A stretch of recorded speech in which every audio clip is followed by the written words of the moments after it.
మీ అందరికీ నా హృదయపూర్వక వందనాలు. చెమ్మగలిగిన దేవుని పిల్లారా, మీ హృదయాలు వెలిగించే మాటతో దేవుడు కొన్ని మాటలు తీసుకుని మెద్దు కూర్చున్నాడు గనుక మీరు నేను కలిసి దేవుని మాటల చేత మన హృదయాలు వెలిగించుకుందాం.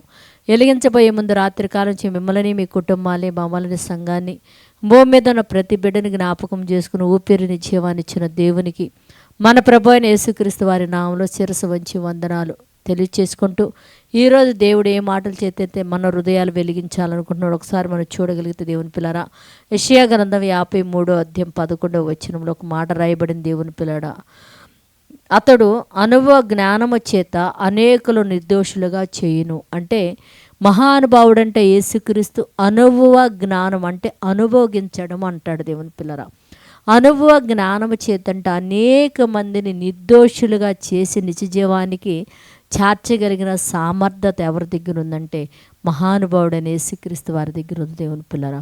కనుక అనేకులు నిర్దోషులుగా ఇంకా మారకుండా అనుభవ జ్ఞానం కలిగిన యేసయ్య దగ్గరికి రాకుండా ఎంతమంది అయితే ఎలుపుడు తిరుగుతున్నారో వాళ్ళందరూ కూడా యేసయ్య దగ్గరికి వచ్చి అనుభవ జ్ఞానం చేత నిర్దోషులుగా మారిన జీవానికి పోవున్నట్లు ప్రార్థించిద్దాం. పరిశుద్ధుడా, జీవము కలిగిన మా పరలోకపు తండ్రినైనా, అనుభవ జ్ఞానము కలిగిన మహానుభావుడని యేసయ్యను మా దగ్గరించావు తండ్రి.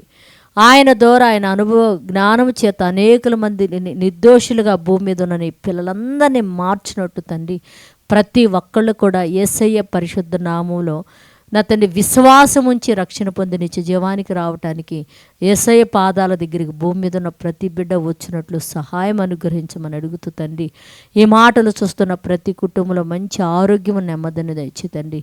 ఉద్యోగాల నిమిత్తంనైనా, చదువుల నిమిత్తం, వ్యాపారాల నిమిత్తం, ఇదిగో చేతి పనుల నిమిత్తం నీ బిడ్డలు నా తండ్రి ఏకూనే పనులకు వెళ్ళుండగా తిరిగి సాయంత్రం క్షేమంగా గృహాలకు చేర్చి కుటుంబాలతో కలిసి ఆత్మతో సత్యంతో నేను ఆరాధించే భాగ్యమని గురించి సహాయం చేయమని మా రక్షకుడు నీ కుమారుడు యేసయ్య పరిశుద్ధ నామములో ప్రార్థన అడుగుతున్నాము తండ్రి. ఆమేన్. మీ అందరికీ నా హృదయపూర్వక వందనములు.